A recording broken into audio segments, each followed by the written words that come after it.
He's got it, wants to throw. Wentz looks, pressure comes. Wentz hit, sack, back inside the 20.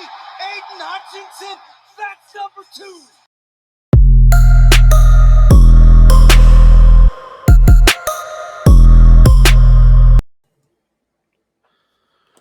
What's going on, guys? Welcome back to another episode of the Big D Pod. This is episode 12, little Christmas episode, as you see in the new backdrop there.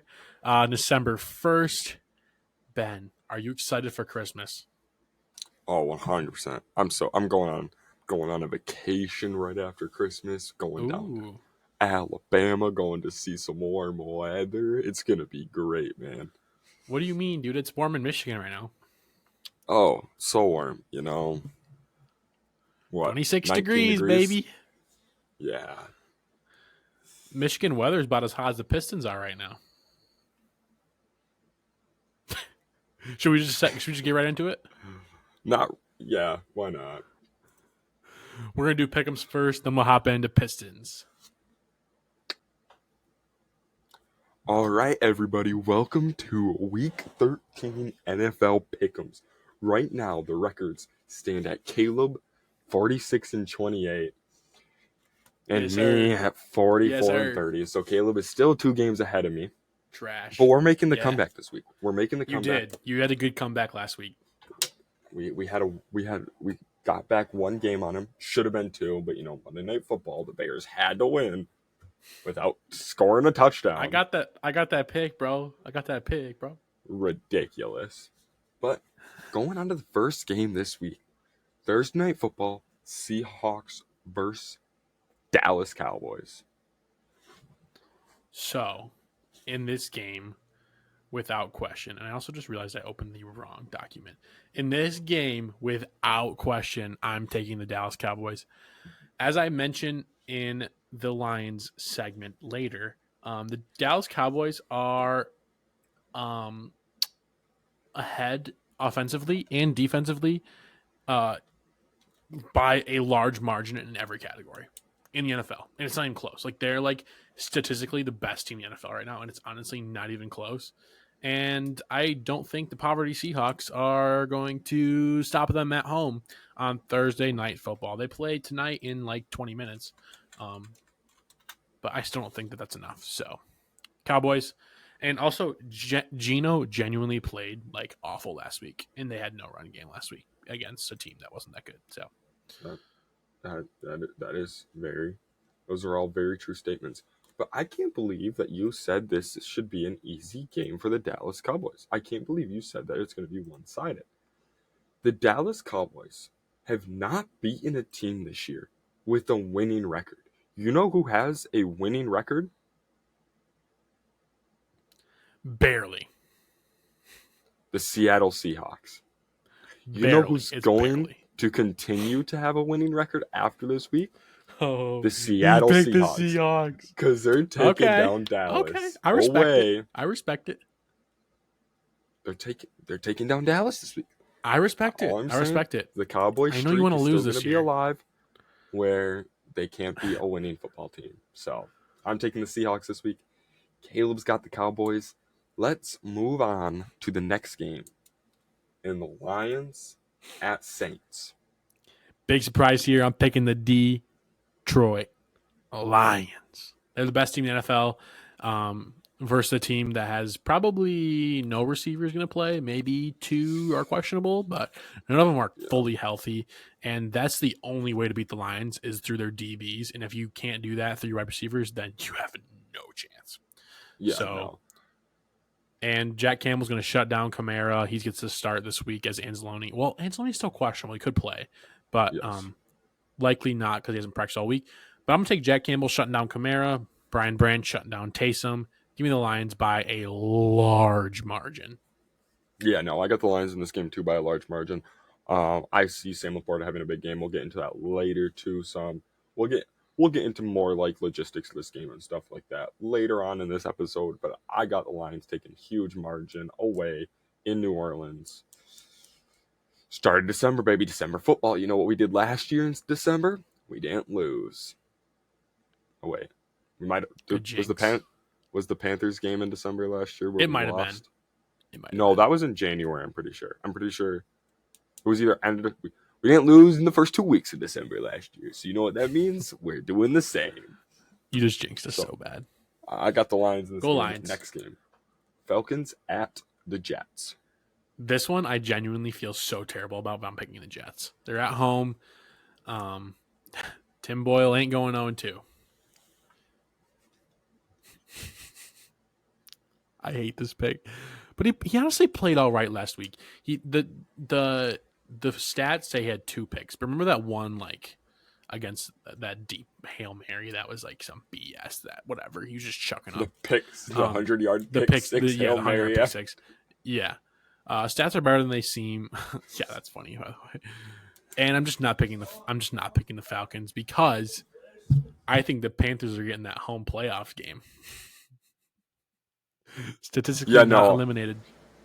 I got the Jets in this game too. Okay. Somehow the Okay, Panthers that makes aren't me feel better. statistically eliminated, but yeah, I got the Jets in this game too. I got Tim Boyle masterclass, and honestly, who knows? Aaron Rodgers might be back this week because his 21-day practice window is open after like 8 weeks. Or no, it was more than that. Was it 11? It's 11 weeks of being on injury after a torn Achilles. There's absolutely no way that Aaron Rodgers plays this week. I don't know how he's back. There's also no way he tore his Achilles if he's back in 11 weeks. I don't know what's going on, but I got the Jets in this game. I think Garrett Wilson and Tim Boyle masterclass coming against the Falcons. Going on to the next game, we got the Chargers versus the Patriots. So I made my pick before the Patriots-Chiefs game on Week 15 got announced that it was being removed from Monday Night Football and placed in a normal Sunday slot. So I made this pick before that because if I heard that pick, I would think, oh, maybe the Patriots got something here. Also, it was before I heard that Jabril Peppers called his team trash.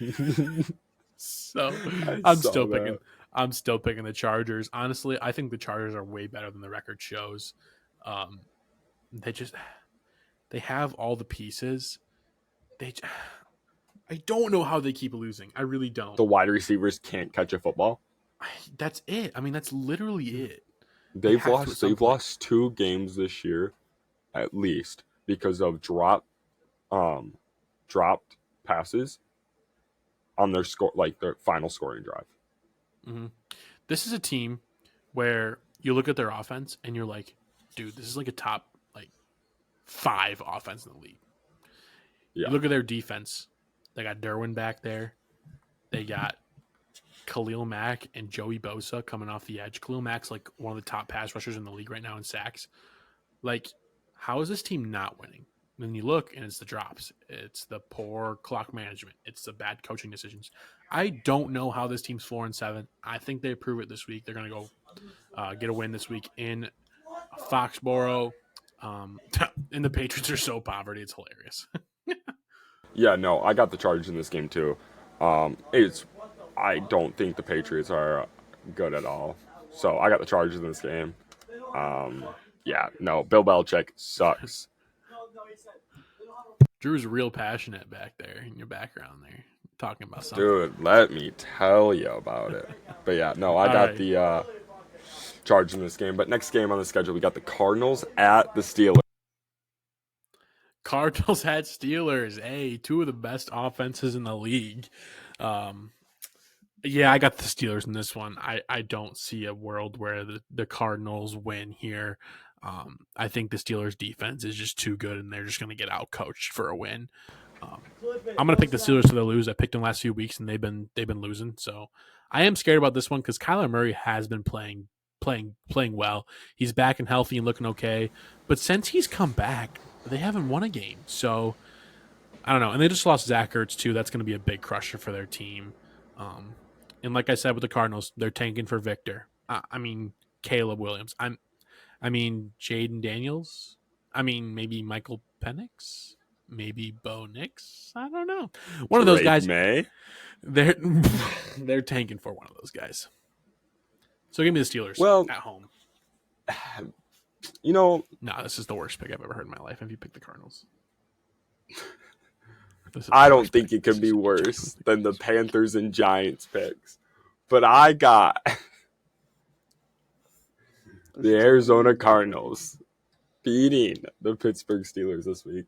You know, I gotta take a wild card every single week. The one week it was the This is your wild Giants. card. The 1 week was the Panthers. Like, we take it wild cards from here on out, baby. At least one a week. And let me tell you, we're taking the Cardinals, going into Pittsburgh, beating them. Kyler Murray masterclass. That's all I'm saying. That's all I got. No analysis or nothing. Nope. Kyler Murray masterclass. All right, moving on. We got the Dolphins at the Commanders.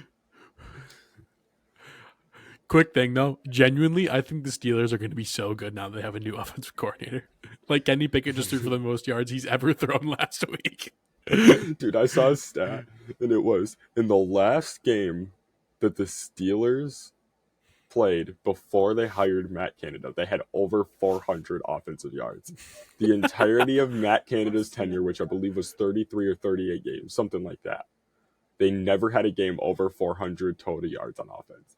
The first game after he got fired, they had 400 yards of total, over 400 yards. Yeah. If that tells you anything about Matt Canada. Jalen Warren's going crazy too, so they got 2 running backs now, and that's deadly. All I'm saying, Arizona Cardinals win. But Dolphins at Commanders for the next game. Who you got? This one, part of me wanted to take the Commanders. I'm not going to lie. If the Commanders had the same defensive line they did 3 weeks ago, I'd probably be taking the Commanders here. But they don't. They have no offense. They have no defensive line. So I'm going to take the Dolphins. The Dolphins just looked really good against the Jets defense, they're pretty good, right? And they beat teams under 500. And in case you're wondering, the Commanders are below 500. So it's a dub for the Dolphins. I'm not actually worried about this one. Well, you just took away my analysis because I got the Dolphins in this game too for one reason and one reason only. The Commanders are under 500. The Dolphins can only beat teams under 500. So I got the Dolphins in this game. So, yeah, that's my analysis for this game. Tyreek Hill, 200 yards. Moving on to the next game. We got the Colts at the Titans. Poverty game of the week. Even though the Colts have a winning record, which just blows my mind, by the way. I don't know how they have a winning record with everything they've gone through this year, having no running back for the first 4 weeks and then losing your reincarnated Jesus Christ at quarterback. So yeah. I don't know. I'm taking the Titans. They're at home. The Colts have the 26th ranked run defense. I think that's enough said. Derrick Henry's been really bad recently, but I think that changes this week. I think he's a bounce back week. So good night, Indianapolis. I think the Titans take this. Your playoff hopes are gone. You know why? You're going to finish last in the conference behind Tennessee. I think it's going to happen. I think they have a bad, rough stretch here. And yeah. That's very interesting of you to say because I got the Indianapolis Colts beating the Titans this week. That's okay. Yeah. I think the Colts do it. I think Gardner Minshew's mustache. I don't hate that pick. I think he does it. Titans right now, rookie quarterback, unless Tannehill's back, and I have no idea, but I'm pretty sure it's still Will Levis. It should be. It's been all right. He had that good first week, and then he's been okay. Like, he's not been like what he did that first week, but for a rookie quarterback, he's been mediocre. So I got the Colts in this game. I don't know how this team has a winning record, but the Titans also suck. Either. And it's what I said, the poverty game of the week. This feels like the poverty game of the week. I think it probably is actually. Yeah, no. Well, no, there's one later. Also, there is one later, but also one reason I'm also taking Indy. You know who plays in Indianapolis this week? Well, yeah, Michigan. The Michigan Wolverines. So Michigan wins in Indy. Indy wins in Tennessee. It's a chain. You know who also is playing in Indy this weekend? Iowa. Do we cheer for Iowa though? No. Am I cheering for the Colts? Yes. So I got the Colts in this game. That makes no sense. Moving on to the next game, we have the Broncos versus at the Texans. So this feels like the mid game of the week, but really, just looking at the team names, you're like, like the Broncos Texans, this was gonna be an awful game, and then you're like, wow, the Broncos have won like 4 straight, and the Texans have like the best rookie quarterback of all time, and the best rookie wide receiver of all time. Like, it's just wild. And I do think the Texans are going to take this one. I think the Broncos' ride is coming to a screeching halt. So I'm going to ride with the Texans. One more week for the Broncos, and I'll believe. But till then, I'm not taking them. I'm going to take the Texans. Also, I think the Texans lost last week, so I think it's a bounce back week for them as well. Who do you got? I'm going to guess you got the Broncos. I got the Broncos in this game. Russ has been looking like an old self. I really do like very good. Russ has been very good recently. People aren't talking about it as much because of how bad this team started off. They're on a 5-game win streak right now. I think that continues against the Texans. I think the Texans become a 500 team. They're both one win above 500 right now. I really do think the Texans becomes the 500 team. The Broncos win another one. I could see the Broncos win streak continue on until the Lions game, and then they'll lose the Lions game when they're in Detroit. But yeah, so I got Denver in this game. Just their defense has been playing insane lately. They have given up less points in the last 6 weeks than they did against the Miami Dolphins. So I got the Broncos. It's going to be a close game, though. I could see the Texans winning this one. So next game, though, we have the Panthers at the Bucks. This is also poverty game of the week. So if anyone who has watched this podcast this year knows about my picks, they know I have 3 rules. Number 1. Well, 4. Number 1, never pick against the Lions. That's number 1, set in stone. Number 2, never pick the Packers. Number 3, never pick the Bucks. And number 4, always pick the Panthers. Because it worked 1 week. I'm taking the Panthers. The sad part is I don't know if it's my childhood coming back to me, because I was a Panthers fan growing up. They were my second team because they were actually good and the Lions weren't. Now that's kind of a flip-flop situation there. 2 sides of the same coin here. I do have on here, I have to replace the old Lions with someone, and I'm picking the Panthers. However, there is part of me that legitimately believes that every single week this team could win. And I don't know if it's delusional of me or not, but I genuinely think they could beat the Bucks. I genuinely think they could win last week. I genuinely thought they could beat the Cowboys 2 weeks ago. Away. But I do think this team gets to win this week against the Bucks, who are just probably the second coldest team in the NFL right now. Besides the Panthers, who are number 1. Who do you got? I know you're picking the Panthers. Pick the Panthers. Yeah, I got the Panthers too in this game. Yes. Dude, all we do is ride the Panthers. That's all we do. I don't know what it is about this team. Ride the Panthers. But I swear to God, this Panthers team could be an over 500 team if they just... I don't know why I'm saying this, but there's a couple mistakes they make in each game that cost them the game. Early in the season, they lose close games. They do. They lose close games. They're terrible games, but they're close. They're terrible. 14.5 to 11.75. Why do we pick the Panthers every single week? Because terrible. It worked once. It worked once. And then I picked them against the Cowboys. And the Bucks suck. So I got the Bucks Panthers. are so bad, bro. I remember I picked the Bucks 1 week against a team that I thought was absolutely miserable, and they lost. So I'm never picking the Bucks ever again. Those are my 4 rules for NFL Pick EMs. Yeah. Next game, we have the Cleveland Browns at the LA Rams. This one was really hard for me.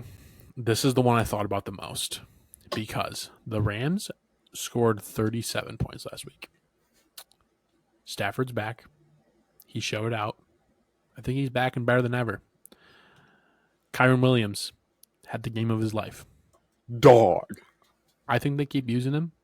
I think his performance takes attention off this top 10 wide receiver core in Puka and Cooper and Tutu. Did not think that would ever be a sentence I'd ever say in my entire life. But I said it. I'm taking the Rams, actually. This would be so much of an easier pick for me if Los Angeles fans actually existed. but they don't. So it's a hard pick for me. And there's probably going to be more Browns fans in LA than Rams fans because all the LA people are going to be at home smoking weed. So give me the Rams. You know what? I'm with you this week. I'm riding No the shot. Rams I thought you'd train. for sure take the Browns. No, I Let's really go. like the Rams this week. I really do. I think the Cleveland Browns are the most overrated defense in the entire league. Wow. Those words, I see Matthew Stafford, Puka, Cooper Kupp, and Kyron Williams having a masterclass against this Browns defense. I really do think this Browns team is one of the most overrated defenses in the entire league right now. Which is, Do you know how many yards they give up a game? nope. 247. Do you know that's the best in the league? I do know that's the best in the league. I knew they were the best in the league. Do you know who the second best in the league is? The Ravens. The Ravens. Do you know how many yards they give up? 312. 30 more. All I'm But you saying look at is the I think touchdowns, though. They give up a lot of touchdowns. The Browns do. 25 touchdowns this year. The reason they don't give up many yards per game, in my opinion, is when you look at it, is their offensive turnovers and their punts deep in their own zone are high. That's a good point. If you look at it. So That's I a good really do point. think this Browns team is one of the most overrated defenses. Call me wrong. Call me whatever you want. Call me a casual. They're going to give up I 75 don't like this total Browns team. yards with They 17 sacks. They play in a division with the Steelers, who had Matt Canada as their offensive coordinator. That's also true, but they also play in the same division as the Ravens.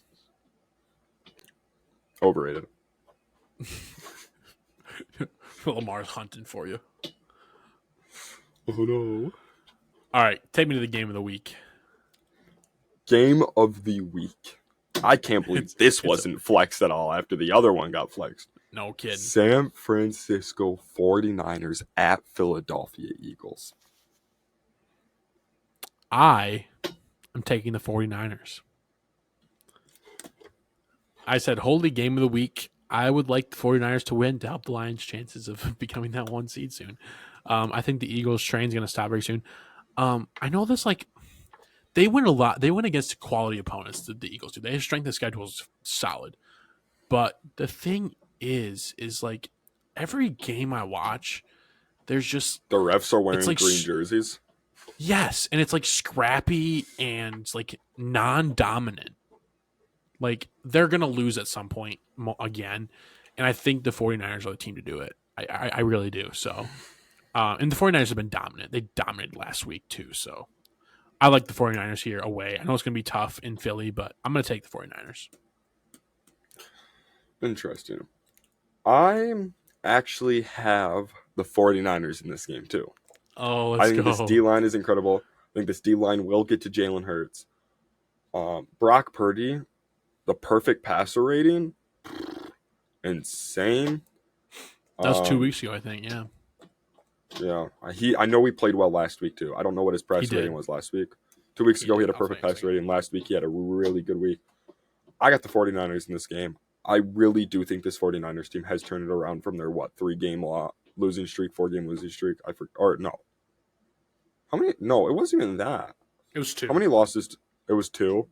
Yeah, 2.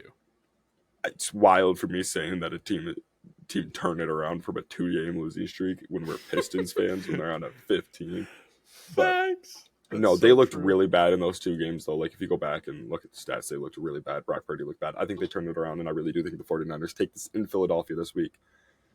So that's what I got. They had so many sacks last week. They had 7 sacks last week. Yeah, no, they're. That's why they won. Jeez Louise. So going on to next week, though.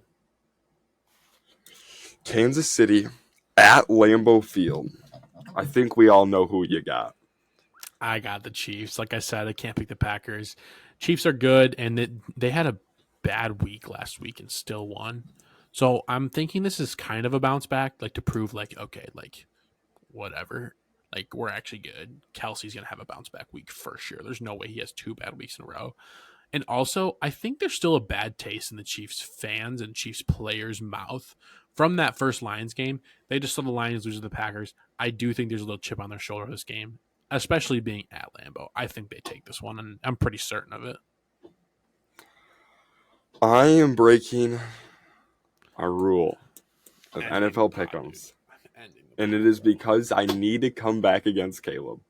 And I hate to say it, but I really Wow. do think the This Packers is a low beat blow. the Chiefs out. This is such a low blow. Like, this is like a... I'm only 2 games behind, and I'm already stressing about the final stands in this. Also, wow. I can't believe you're going to do your integrity dirty like this. Yep, I'm doing my integrity dirty. I'm a huge, obviously, Lions fan. That's why I had to wear this. Cancel out I don't the know. bad juju. I'm not convinced. And after anymore. watching the Packers beat the Lions, I feel like I need to take not them at least convinced. 1 week for the depression they put me through. So yeah, I got the Packers in this game, unfortunately, against the Chiefs. I'm so disappointed. So am I, but I don't even know. got to make the comeback. So moving on to the next game, Monday Night Football. If we got did the college Bengals. football, if we did college football pick'ems, I would pick Ohio State to lose every week. Just so you know. Okay, maybe not. But anyways. Moving on to Monday Night Football, we got the Bengals at the Jags. Give me the hot team with the Fresh Prince leading them and the Jacksonville Jaguars here. This team's hot and the Bengals are not. That's the fact of the matter. They're home too. The Bengals had their win streak, but it's over now, and I think the Jags take this one. Yeah, no, I got the Jags on Monday Night Football too. I really do think the Bengals win streak is over. They have what Jake Browning or something like that at quarterback. Yeah. I don't remember his name exactly. Washington Goat. I have the Jags in this game. The Jags have been really good this year. Their defense is playing good. Travis Etienne is a dog. Calvin Ridley finally did something, which I think is huge because I think it's going to boost his confidence. Trevor Lawrence is looking good. Christian Kirk looking good. That team is just looking good. I really do think that team has a good chance at taking the AFC. They do have to take down the Chiefs or the Ravens to make it to the Super Bowl, though. But I really do think that team has a very good chance at taking the AFC. So that's who I got for that game. That is NFL Pick'ems for this week. Small slate. It's small slate. Couple bye weeks. I'm down 2 in the record. And honestly, I'm feeling good this week. I'm feeling real good this week. Chiefs by 50. We have to figure out something. Comment down below on what you guys would like to see as a punishment for the person who has the worst record in pick'ems. I would like to see some of the comments. Give us some thoughts. But that's what I got for NFL Pick'ems this week. Now, back to the podcast. Back to the Pistons. 15 straight losses. All right, next team. What other Detroit Spartans? Nah, I'm just kidding. I gotta go on. Last 3 games. Let me give you some fun little stats. All right, just some fun stats. Our points against, so points given up, 395 in 3 games. Our points for, 327. That's a difference of 68 points. That's a per game average of 22.7 points. Oh, also, the combined record for the last 3 teams we've played is 23-30. That's a 4.34 win percentage, which is also not good. So technically, you could say we lost to a 4.34 win percentage team 3 times by an average score of 109 to 132. That's pretty good, man. Honestly, that math checks out. I think the Pistons are the best team in the NBA right now, currently. I saw a hilarious graphic this morning, and it was LeBron's stats compared to that of all of the Pistons roster. And he was like, had more points and stuff. And there was a bunch of stuff. And I go to the comments, and the first comment is, the Pistons need to be moved to the G League. It's facts, True. though. Hey, do you want some more fun facts. stats? No, wait, I got one for you. Oh, okay. Give it to Well, me. it's not. I don't even remember what I was going to say now. But the Pistons did just break the franchise record for the longest single season losing streak. It was at 14 before. We gonna make it to 24. We're setting the NBA record. We're gonna set the NBA record for longest ever, not just single season. And we're setting records this year. Oh, Wasn't it a few episodes ago I said if we get to 15, I'm cheering for us to get that record? I think that's what it was. Yeah. I think 15 was the mark, and we hit it, baby. So let's go. We're going for the league record. But I saw something. So you know how I always say that we're tanking for Wemby this year? Oh, God, yeah. Taken for I was on Instagram this morning. The first thing I see when I open it is a Pistons post, and underneath it is tanking for Wemby. I'm like, they get me. Someone else They got it. get me. Someone else knows. They know. He's got the script. So are you ready for some more fun stats? Actually, real quick. Yeah. The Pistons do play the Knicks the night of this recording. So if the streak is over, we do apologize.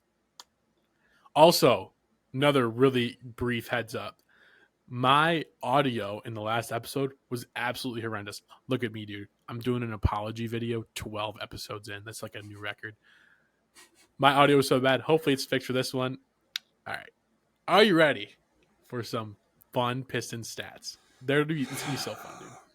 Yes, I am. It's going to be Pistons meets MLB. Oh, all right. God. Starting off with our guy, Javi Baez. We talked about him in one of the first episodes, and we're talking about him again. His batting average with the Tigers is 230. That means there is a double percent chance. Like there's a 2 times chance that Javi Baez gets a hit when he comes to the plate, then the Pistons win a game this year. And we watch Javi Baez hit, or whatever you want to call what he does when he steps into the box. So, stat number 1. Stat number 2. Matt Olson, absolute dog, big Braves fan here. Sorry, we couldn't make a run, whatever. Anyways, move on. I'm over it. Matt Olson this year. His extra base hit to plate appearance, not at bat, plate appearance ratio is a 1.17, which is almost identical to the Pistons win percentage of 0.118 this year. So there is a same amount of chance that when Matt Olson comes up to the plate that he hits an extra base hit as there is to Pistons winning a game this year. That's ridiculous. Shall I continue? I got 2 more for you. Oh, unfortunately. I got 2 more.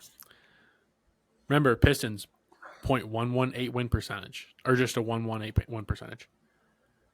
James Outman, he had a great start of the season. Then he tapered off real bad. And I'm saying James Outman because I watched him play for the Loons in Michigan here, and so I kind of know who he is, and I watched him play when he was younger. Anyways, James Outman, he had a batting average of 0.248 this year. That's pretty good. That's a little below average, I'd say. Well, maybe in this year it's average, but he also had 181 strikeouts. There is actually a higher chance that James Outman walks in an at-bat than for the Pistons to win a game this year. That's with him batting 248 and having 181 strikeouts on the year. God. Okay, last one. We're going away from the MLB a little bit. Let's go a little basketball. One of your favorite dynasties, right? The 2015 Warriors. The 72-9 Warriors, a.k.a. the Warriors blew a 3-1 lead. Anyways, This is true, by the way. I did all the math today. There is a higher chance that the Warriors lose a game in that season, including the playoffs, than the Pistons winning a regular season game this year. And they win 72-9. But it also includes the playoffs. And you might be like, oh, well, Caleb, they lost 4 games to the Cavs in the last series. Okay, well, if you take that series out, it's still true. They would have gone 85-14. That's a .141 losing percentage. The Pistons have a .118 win percentage. So there's more chance that the Warriors will lose than the Pistons win that year. That they set records. That's ridiculous. That It's all true. It's all true. I give up on this team. I just give up on this team. I do think the only more unlucky fans in the NBA are Knicks fans, right? Can we agree with that? Are Knicks fans. The team that the Pistons would beat at home at Madison Square Garden would be the Knicks. It's true. It's true. So I actually do think the Pistons could pull this one out tonight. We win tonight. We win tonight. I'm going to say Jaden Ivey drops a double-double. Cade drops a double-double. Cade has 26 point, 10 rebound, double-double. Oh, no assists? Okay. Oh, wait. I meant 10 assists. Just say triple. Nah, I don't think he gets 10 rebounds because you know who's going to be stealing all the rebounds? Oh, that's where you're drawing Ausar the line? Thompson. Oh, okay. With his double-double with 10 rebounds. Okay. No, I can see it. So three double-doubles tonight from Pistons players. I'm calling okay. it. Yeah. That might. All right. Killing Hayes, he's going to have -4 points. And that'll be one of his best performances. All right. Another aspect of what I've noticed the past few games. Personal fouls for the Pistons. All right.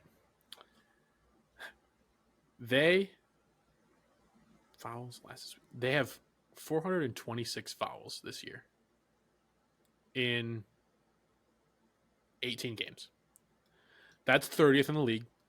You know how many teams are in the league? Unfortunately. It's 30, by the way. It's 30. Oh, So that means thanks. we're dead last. Do you know who the active leader in the Major League Baseball organized league is? Active home run leader. Well, I'll tell you. It's Giancarlo Stanton. And in 14 seasons, 6,437 plate appearances. He has 402 home runs. The Pistons have more personal fouls in the last 18 games than Giancarlo Stanton has home runs his entire career. It's pretty good. We're setting records. I actually wanted to compare this team.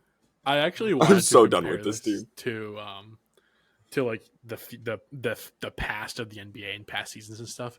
And I was like, where does this compare to like teams like all time? Well, I thought it was going to be like really close to last. No. There was a team, the Wizards, in like the 70s or 80s or something. Maybe it wasn't the Wizards. It was the Knicks, 70s or 80s or something. I think it was the Knicks. Not sure. Facts podcast. Anyways, one of those teams averaged 30 fouls a game in the 80s for a whole season. So I thought the Pistons were going to be close to that. Nah, not even close to that. That's a whole nother level. That's when they were scoring 70 points a game. That's ridiculous. We're not there yet. But all I have to say is I'm done. I'm officially done. Yeah. I've got my Pistons shirt on. I might just burn it right off my body. But anyways, Pistons play the Knicks right now as we're recording. By the time y'all see this, hopefully these stats aren't true anymore. That's all I got to say. They'll still be true. Come on now. Hey, the Knicks would be the team to lose to the Pistons. I'm not going to lie. They would. They would be.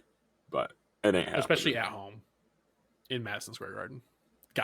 It's gotta be Pistons win tonight. All right, let's move on to something a little bit more happy, a little more cheerful, a little more exciting. Motown Madness Player of the Week, baby. It's Thursday. You know what time that is? It means it's Motown Madness Player of the Week day. And it was my pick this week for present. To be fair, didn't have a lot to choose from. Am I picking a Lion who just lost to the Packers on Thanksgiving? Nope. No. Am I picking a Piston who's lost the last 15 games? No. I almost picked Monty Williams, though, because he's the best coach in the league.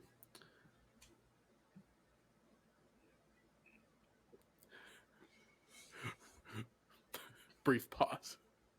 Did you pick a Tigers player? I was this close to picking a Tigers player. I almost picked Kenta Maeda. Yeah. I almost picked Kenta Maeda. Attaboy, man. I took the first step. Poor guy. No, I'm with the Red Wing. The Red Wings have been doing decent recently. They did lose. It would be 2 nights ago from this comes out. They do play tonight as well. Well, last night this comes out. They did lose against the Rangers, which Rangers are good as hell, so it's fine. Best team in the NHL. No. Third. Remember? We talked about this. Third. They're better than the Bruins. Okay, then they're second. Because the Red Wings are on top. You got it, baby. I did pick a Red Wing, and I picked the defenseman. Came over from Arizona, struggling team, to be on a little better team. And he is on a better team. And that's Shane Gostisbehere. In his last 4 games, he has 1 goal and 5 assists. That's a lot. I love this guy. That's more. That's more than Pistons have wins this year. Okay, hold on. Timeout. One more thing on the Pistons, and I saw this. The Lions officially have more wins in the 2023 calendar than the Pistons do. 10-9. All right, back to Shane Gostisbehere. I don't think I'm ever going to recover from this season, bro. Of course, we decided to start a podcast on the year the Pistons are historically terrible. Yeah, we might stop talking about the Pistons here soon because there's nothing to talk about. It's kind of fun, though, at this point. We're gonna doing go these stats was so fun. It only we're going on more a wild, 15-game win streak. 15-game win streak here soon. I almost pulled out the Tony Gwynn walks or Tony Gwynn strikeouts. That I don't want to compare those stats. No, we ain't doing that. The Pistons are this close to having more personal fouls this year than Tony Gwynn has strikeouts on his career. Anyways. All right. Back to Shane Gostisbehere, please. Take it from here, dude. There we remember where you ended. All right. Shane Gostisbehere, he has this season in his career, he has the most points in the first 20 games than any other season in his career. Dog. And he has 11 season. It's the Red Wings. He's a vet guy too. Team factor. Yeah. He's a vet guy. 11 seasons in the league. This is so far his best start to any year. Mm-hmm. Dog. Also, crazy stat to me. He has 0 penalty minutes this season. That's wild. That's so consistent. Played. It will be 22 when you guys see this, but in 21 games played, 0 penalty minutes. And he's also... That's ridiculous. Yeah, and I did see against the Wild, they had 4... The Pistons... Pistons. The Red Wings had 4 goals. And in that game, Gostisbehere had 3 assists and a goal. So he contributed on every single one of those scores. Huge. Yeah. Speaking of that, he's 8th in points among defensemen this year. That's really good. I mean, when we picked him up, frankly, I didn't know too much about him. But he's playing like a stud. This whole year. Yeah. He's always 100%. In the stat sheet. And also on the topic of the Red Wings, I don't remember, did the news break about Patrick KANE before filming the last one, or should we talk about Patrick KANE a little bit? I don't remember, honestly. I don't remember either. I think it was after. I think it was 2 days ago. Patrick KANE. Yeah, I think it was. We never really talked about that. We did post on Instagram, so all the studs that follow on Instagram, You're welcome. Yes. But going on to that, I don't have anything written down, any No, stats of we're raw Patrick dogging Kane's this. career. But The we're Red Wings gonna signed talk about him. free agent Patrick Kane, former NHL MVP, former what's the Rookie of the Year trophy called? Forgetting right now. Yeah. Rookie of the Year. Forgot what it's called. Trophy Is it winner. the Calder? Calder Trophy, yes, the Calder Award. Look at you, man. I'm the best. Former winner of that. Former 2-time 100-point season scorers. He's a dog. I mean, I know he's coming off some rough games and a rough injury, but I did hear in a release he had that he promised that he will be better than his last 2 years. Yeah, but also the Pistons promised that they'd be better this year, and see where that's taken. Okay, but going back on to Patrick Kane. Patrick Kane came over from the Rangers, was his last team, but he spent most of his career, pretty much all of his career besides one season so far, with the Chicago Blackhawks. Now, if you know anything about the Detroit Red Wings, we hate the Chicago Blackhawks. Hate them. So I just can't wait. I wish he was playing tonight, which Thursday on the night of this recording, against the Chicago Blackhawks. Because if he would have scored a goal against the Chicago Blackhawks, oh my God, it would have been a dream come true. Because I remember having nightmares of this guy growing up, watching so good. the Red Wings. He was so good. I think it's really. He was right there with like the Crosbys and the Malkins and the Ovechkins of the world. Like, oh yeah, 100%. He hung with those guys. I mean, obviously he won MVP, so he had to have. Oh no, he was like, I would say top 3 in hockey. Well, obviously top 1 in hockey at one point because he won MVP. But no, I think this will be a huge addition for the Red Wings. I think it's going to help our offensive spark. And also, one thing is, when Patrick Kane was on that Blackhawks team, Alex DeBrincat was also on that Blackhawks team. They played really, really well together. So I'm wondering what's gonna happen with the lines, how they're gonna change the lines up on this team. Because if they, I'll be interested. Because do you bump Raymond down? I don't know how you bump Raymond down. He's been playing good this year. I don't know either. And you can't bump Larkin down because. So do you just have them play together on a second line? But then who's coming up? I mean, I don't think anyone's deserving to come up yet. Like, Comper's not ready. Like, I don't know. It's going to be interesting what they do.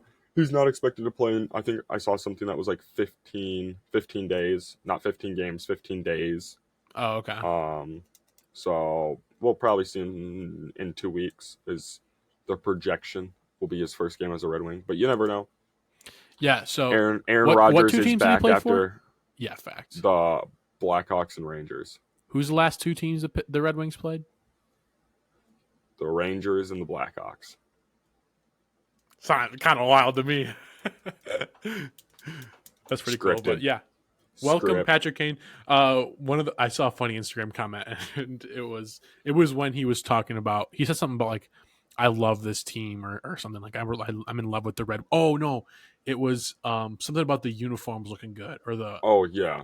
Yeah, and I saw the Instagram post of why he said that, and one of the top comments was this guy, and he said, 15 straight seasons of hating this guy, and it's all gone within 24 hours. I saw the same thing.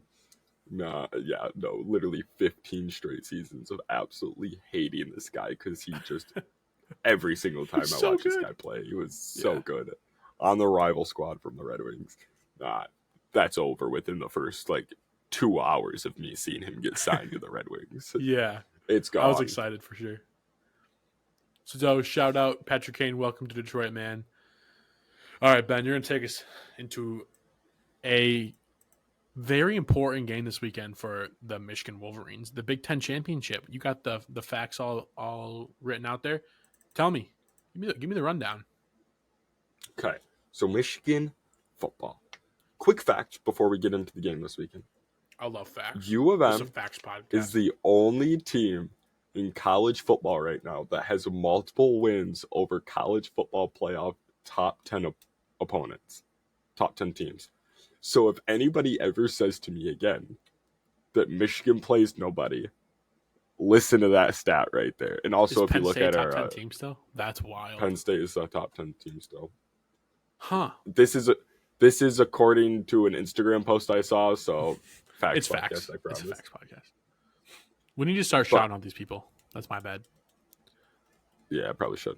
But Next, moving on to the Big Ten championship game, you got number 2 Michigan versus number 16 Iowa. Michigan In comes Indy, into right? this game in Indianapolis. Lucas Yep, Oil. in Indy. W.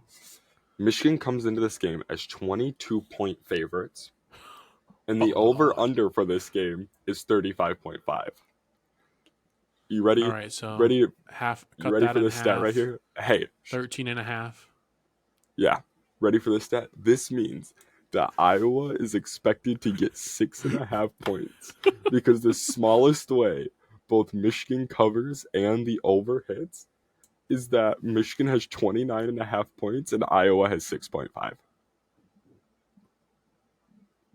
They are not expected to score a touchdown in this game. This is what the over and under in the spreads are saying, is they're not expected to score a touchdown in this game. What's their? I wish we had offense rankings for them. Maybe I'll try to get that while you're still talking, because I would love to see that. Maybe you have that. You might have that later. Yeah, I do not have their offensive rankings. You got I have stats offensive stats, but yeah, that's fine. Also, another stat before, another betting thing before we get into the team stats. Iowa's first half scoring, their first half points over under, is at 0.5, and so is their second half. That means is that they're not even projecting Iowa to score. They don't know if Iowa's going to score at all this game. How is it 0.5 for each half, but 6.5 for the whole game? Because I think it just based off. I feel like it should be 2.5. Hey man, this is according to sports books. No. Yeah, it makes sense. I've done research. I don't know what sports That's wild. books, but I looked on multiple different ones. 0.5. But yeah, 0.5 for each half. So now let's get into some of the team stats on why the lines could be like this. Okay. So offensive. I'm excited. Michigan averages 224.8 pass yards on 23.8 attempts per game this year. Okay. Iowa averages 123.4 pass yards on 24.3 attempts per game. They're passing more. That means that Michigan averages 100 more passing yards on one less attempt than Iowa. Bro, this year. Cade McNamara experience right there, dude. And that's in a game. This is taking into the stats. That's in a game where Michigan threw 11 passes versus Penn State or 8 passes versus Penn State and only had 70 yards. Okay, moving on to the rush yards. Michigan averages 169.8 rush yards on 38.3 carries with an average of 4.4 yards per carry. That's solid. Iowa averages 122.9 rush yards on 35.5 carries with an average of 3.5 yards per carry. So they have less carries per game than us. That equals out to almost 40 less yards, or more than 40 less yards, and 1 less yard per carry. That's against Big Ten West opponents too. Yeah. The Nebraskas of the world. The Wisconsins. Yes. Michigan. The Indianas. Michigan has 7 turnovers offensively. 5 interceptions, 2 fumbles lost. One of the interceptions was thrown by our 4th string quarterback, just to let everybody know. But Iowa has 15 turnovers offensively.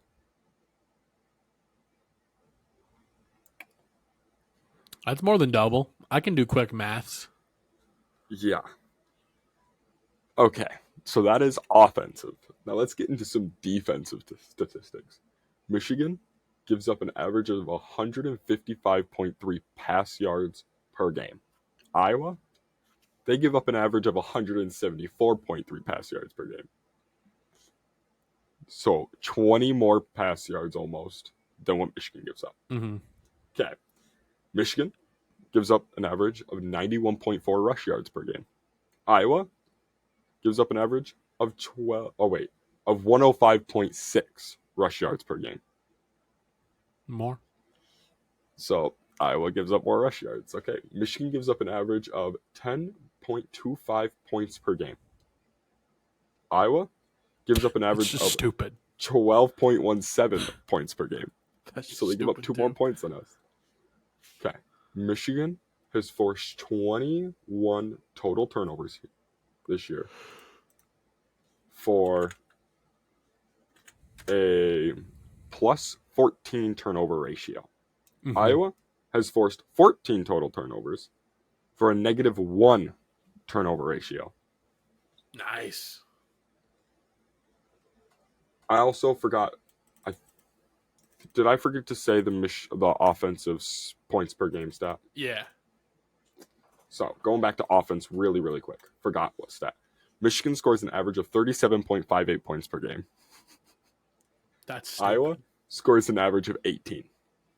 So that means Michigan's average game is they win by 38 and give up 10 points. So their average score is 38-10 of Michigan's game. That's unbelievable. But Iowa's average game is 18-12. I think that just shows how funny it is. I know Iowa's definitely a meme team this year just because of these statistics and stuff. Yes, no. But it also 100%. just proves two things. Number one, how dominant Michigan is by playing these better opponents. Yeah. And how absolutely miserable the Big Ten West is. Could you imagine a team like Ohio State or Michigan in the Big Ten West? Oh, they'd be like 6 points a game given up with like 45 scored.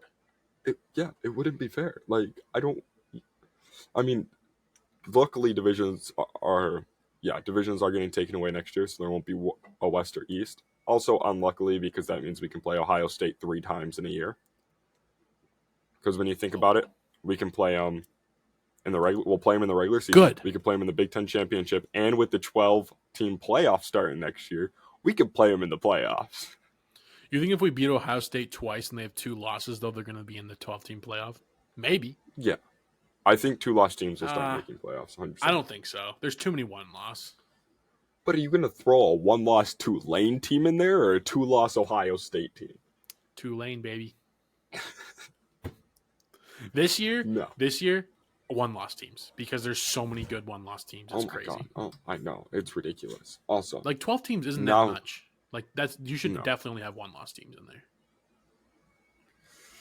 No. So when I was looking up these stats for the offense and defense, there was one stat out of the entire team stats page that I found where Iowa was better than Michigan. You want to know what it was? Oh, God. Probably like punt yards per punt or something. Well, I wasn't taking into account punt yards, but forgot about those. Return touchdowns. Like kick return?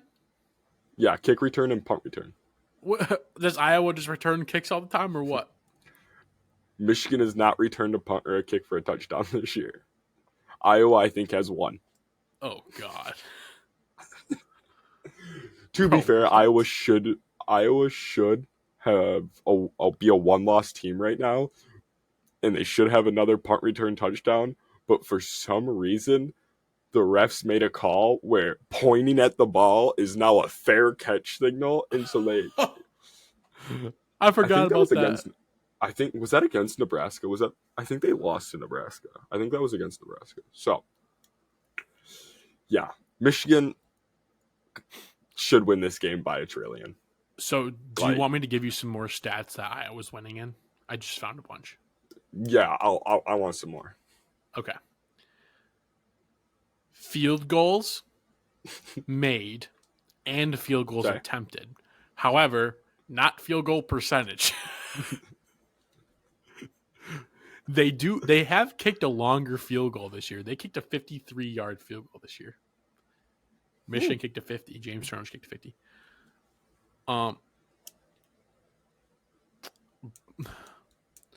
Has Michigan blocked a field goal this year? I don't think so. Yes. Yep. We did. So We this is blocked it field for the goals safety. of yours that have been blocked. Wait, a field goal or punt? Field goal. Oh, I don't know if we've blocked a field goal. I know we've blocked a punt. Well, this just says blocked. Kicking. I'm guessing Okay. it's field goals blocked. Yeah. No, it's the number of your field goals that have been blocked. Michigan is winning in the stat. We have not had a single field goal blocked. Iowa has gotten 3 field goals blocked. That one just happened over the weekend against Nebraska. I remember that. Yeah. All right. Let's see what else we got here. Oh, it wasn't the Nebraska game they lost. They have blocked. There we go. Okay. They've also gotten one of their extra points blocked. That didn't account for the other one. All right, what else we got? Punting. Hey, I told you, punting. Michigan averages 3 punts per game. Iowa 6.7. with an average of 47.5 yards per kick. Michigan's only at 45. They have had a longer. Oh no, Michigan's had a longer punt. 71-yard punt. Holy Moses, that's Holy whoa. Iowa does have more punts inside the 20 though, with 29. Michigan has 14. We All punt 3 less or over 3 less times per game than them. Yeah. Punt returns they do beat us on, and kick returns they beat us on, and total yards too. Actually, this is actually a wild stat that I think we should actually be concerned about a little bit. That nobody's talking about probably. Iowa or Michigan averages 14 yards per return, kick return. Iowa averages 23. I guess maybe a 1 kick return though can kind of be an outlier and move that a lot. Well, yeah, 1 kick return for how many touchbacks there are? 1 kick return touchdown. Yeah, that's true. Up so that's high. true. So the moral of the story is Michigan's going to win by 1 trillion. The moral of the story is the only stats that Iowa is better than Michigan in is special teams. All right, let's move on. A better field goal percentage. Let's move on. Will you take us into the Detroit Lions game? Speaking of, dude, I like your jersey, bro. Thanks, man. We got that Aiden Hutchinson one. Definitely don't owe anybody an Aiden Hutchinson jersey because of an MLB The Show game. We'll have to tell that story sometime. Yeah, short story is Ben owes me a Aiden Hutchinson jersey, but we'll tell the story another time. Detroit Lions, they just came off a tough loss against the Packers on Thanksgiving. Barf. Not going to talk about that anymore. The Lions play the Saints on Sunday in New Orleans at 1 p.m. Saints, unfortunately for them, are pretty beat up. No slant boy for the game. That's confirmed, a.k.a. Michael Thomas. Questionable is their other 2 receivers, Rashid Shaheed and Chris Olave. Boo, Ohio State. Let's just get into some team rankings real quick. So this is all rankings based on yards per game. The Lions, 2nd offensively in yards per game, 3rd in pass, 6th in run. I don't know if that changed over the weekend. Oh, no, they were 2nd. Behind the Dallas Cowboys, who were 100 yards ahead of everybody else, which is nuts. The Saints offensively are the 12th best team offensively, 11th in the pass, 19th in run. So they don't run the ball very well. Sorry, Jamal Williams. Don't really care anymore. Yeah, I was sad when he left at first, but I'm okay now. David Montgomery is 10 times better than he's better. I just Williams miss all the memes with Jamal. I'm not gonna lie though, some of Jamal's interviews and stuff did put the Lions on the map. So shout out to Jamal Williams for that. But thanks, man. Thanks. Dude. Defensively, on the defensive side of the ball, our nemesis, or that's what people think it is. We're actually the 10th best defense in the league. Just let that sink in for a second. That's crazy from all the hate that we Yeah. got. But here's the kicker. Fire Aaron Glenn. He's horrible. Aaron Glenn. It's not our players. Fire Aaron Glenn, please. It's not our Ridiculous. Star players that are gone. Our 2 big free agent signings and 1 dog from last year. It's not our starting cornerback in Jerry Jacobs and Cam Sutton, who should be 3rd stringers on any other team. Yeah. Speaking of that, 20th in pass defense. All right. Not Aaron Glenn's fault, though. Honestly, with this roster, without Aaron Glenn or someone else who's worse, this is a 28 minus. Oh, yeah. Or worse. 5th best run defense. So shout out the D-line and the linebackers. We'll talk about more of them. It was number 1 at one point this year, though. It was. We'll talk about them more in a second. Saints on defense, 12th best defense in the league. That actually surprised me. I thought they were worse. How are they 7th? the 12th best offense and 12th best defense, but they suck? That's true. To be fair, the Chargers were the best defense and the best ranked offense like a couple years ago, and they missed the playoffs. So Facts. Saints, 12th total best defense. 7th against the pass, that's pretty good. It's good. 23rd against the run. So hammer your David Montgomery and Jahmyr Gibbs overlines because we're going to be running the ball all game. Yeah, so the Saints last week, they played against the 14th ranked defense in the Falcons. They got Iowa Hawkeye disease and didn't score a single touchdown. They kicked 5 field goals last week and missed 1. So they were 5 for 6 on field goals. That was their offense last week. Falcons played them tough. I hope the Lions watch that film and be like, yeah, if we do exactly what the Falcons did, we should be fine. I can't believe I'm saying that.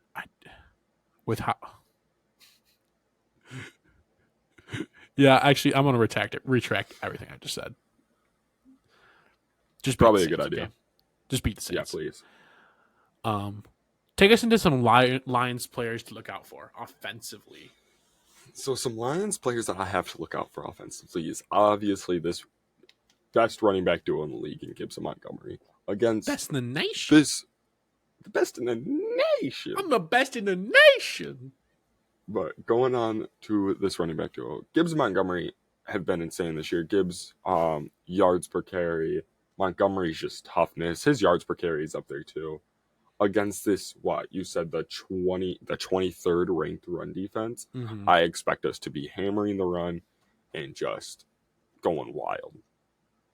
Also, I expect Jamison Williams to catch a deep 60-yard touchdown pass this week because I think the run will open the play action up a lot. And against these Saints safeties, I really do think we can throw over the top of them with Jamison Williams. I think we can make some room. I think Ben Johnson can. His play calling is insane. I really do think that Jamison Williams will catch a deep ball this weekend for a touchdown. Also, last one. I think Sam Laporta against these linebackers, because the Saints linebackers are pretty old. I really do think Mario Davis. Sam Laporta will have a huge week this week, unlike he did against the Packers. So, those are the 3 guys I expect to have big weeks on the Lions offense this week. I don't know. I'm not going to say any. Our offensive line, I think, will do good. Same with It's hard to shout out. What? Same with Amon-Ra. You don't even need to shout out because you already know he's going to have. No, I don't need to shout out Amon-Ra. I don't need to shout out our all-line. I do expect Jared Goff to play better than he has been playing. I really do. I saw an interview of him talking about it, and he goes, he was saying how he can put the loss on himself for that last game. His turnovers have to stop. His offensive line is protecting him. The wide receivers are getting open. Running backs are doing well. But the turnovers he's had in the last couple are the reason that they lost the last game and had a close game against the Bears. And he came out and said he's that taking himself. Accountability. Oh, yeah, no, he's taking a ton of accountability for what he's done in the last couple of games, which is huge to see. But will you take us into some Lions plays to look out defensively? I'm a sucker for the D. One big, huge guy I'm looking out for is Jack Campbell. We'll get into the injury report a little bit later, I think, maybe. But Anzalone did not practice this week. So looks like Jack Campbell's going to be the starting middle linebacker. And he's going to have to keep up with guys like Taysom Hill and these Rashid Shaheed's guys who run slot or who run drags and stuff. That's on him now. And it wasn't Anzalone. He did a heck of a job. I expect Jack Campbell to have hopefully a breakout game. We can really truly see what he's like in that MLB1 slot. I don't know if I expect this a whole lot, but just a unit to keep a lookout for is Hutch in the D line. Struggled the past few weeks, as we have mentioned previously, and the Saints give up the 5th least sacks in the NFL. So my question to you is, can other linebackers such as Jack Campbell and the Akora Bros and even like Brian Branch bring some heat? I really do think so. I think we at least get to Carr once this week. Empty calories, Derek Carr. I do think that we get to him at least once this week. But I don't know. We'll see. Pass rush has not been good this year at all. So who knows what will happen. Yeah, you never know, really. So, but yeah, but I'm looking here at into the pressure for Jared Goff. And I know that he's been struggling with the pressure and stuff. And even behind Detroit, New Orleans has the 30th ranked. They're ranked 30th in sacks per game, like on the defense side of the ball. They average 1.6 sacks per game. So I do expect, even with a no Frank Ragnow, I think he's out. Jonah Jackson's in, but Frank Ragnow he's questionable. Frank Ragnow is questionable. He had a full. So Frank Ragnow had a full practice on Wednesday, but he did not practice on Thursday. His injury right now says back/toe/rest.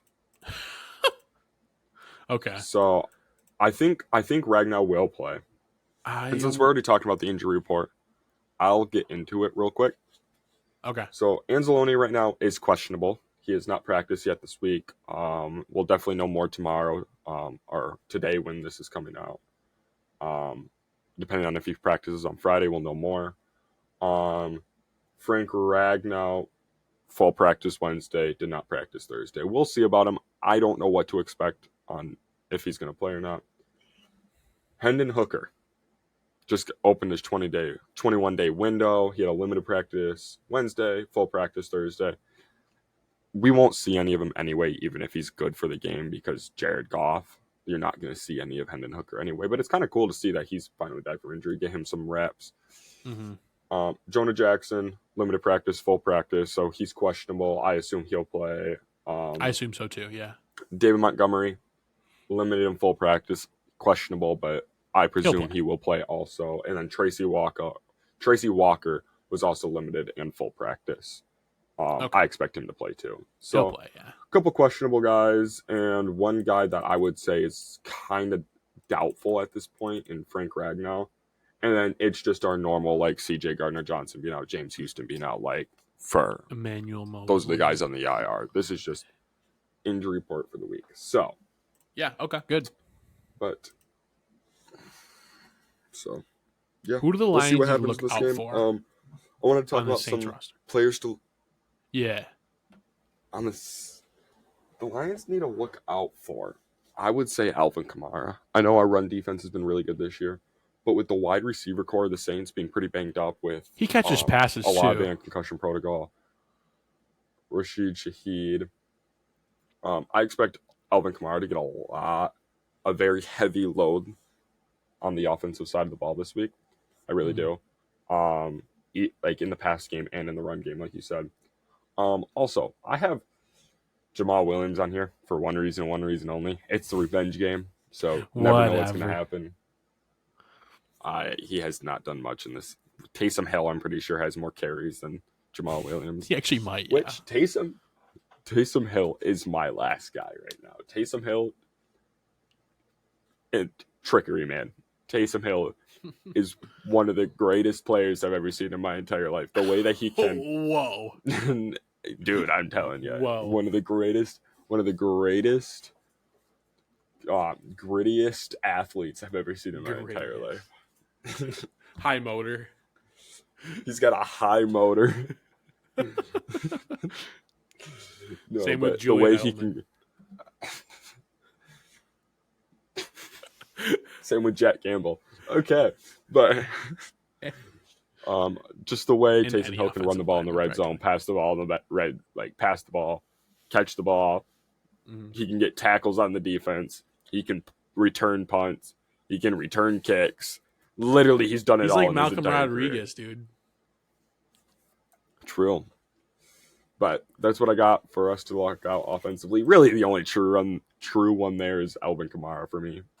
I figured I'd throw Jamal Williams revenge game and Taysom Hill because He's a dog. high motor.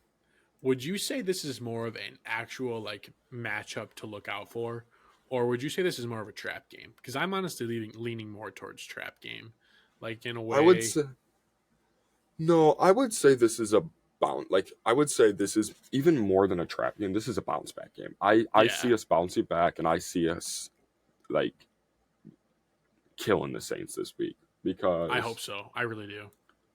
I really hope so, and I see us doing it. I don't think the Saints, from watching a couple Saints games this year, just the only ones that are on that I can watch because NFL Sunday Ticket is way too expensive. NFL Red Zone way too expensive. But just seeing some of like the Saints stats, seeing a couple games from them, I don't see the Saints doing much. I really don't. They just feel like the most like average NFL team, like ever. It's empty calories, Derek Carr. He will put up some like decently high yardages, but he gets nothing in return. Empty calorie Derek Carr. I'm telling you. Exactly. But you got anything else in Detroit sports for us? That is going to be it for me this week. What about you? It's not Detroit sports or Michigan. Oh Lord. But I wanted to shout out Michigan State because we talked about them hiring their new head coach. They did shout But out. Michigan State, every single one of their quarterbacks on scholarship entered the transfer portal the past week. So right now they do not have a quarterback on scholarship. That's good news for them. They were all terrible. Hey, that's true. It is.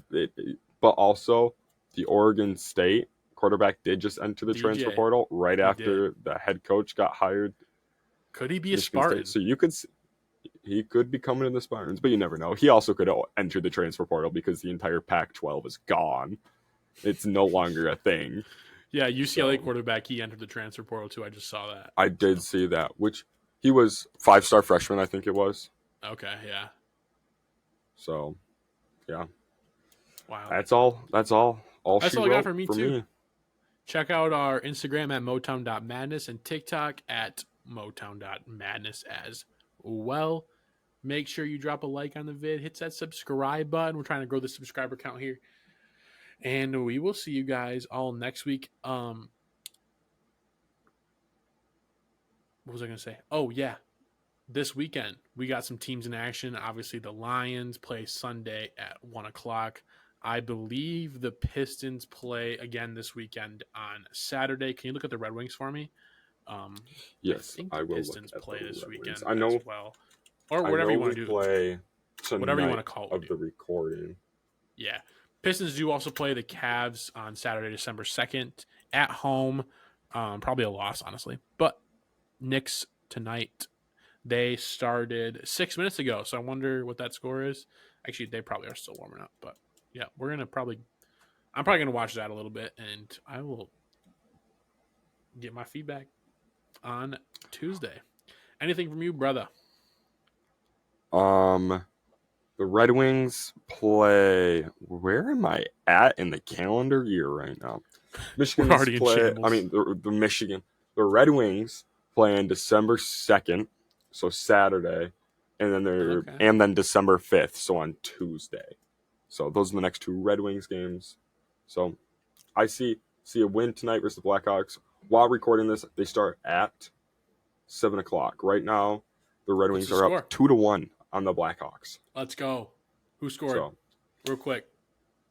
I don't have this. Oh, box score. Give me a second. Red Wings. Goals. Doo-doo. Robbie Fabry and JT Compler. Dude, they've been dogs recently. They've been dogs recently. Assisted by Andrew Kopp. Okay, so apparently there's no defense in this box score, so I can't tell if Shane Gostisbehere or any defenseman had a assist. It's only forwards that show. I will look real quick. But yeah, that's what you can expect from action in the world of Detroit sports this week. I expect to destroy Caleb and NFL Pick EMs this week. I got so many better picks than him. He's got nothing on me. But yeah, once Jake Wallman's got 2 assists. Oh, my boy Jake Cops got Wallman. 1. So Bedard has an assist. Maybe I'll watch that game instead.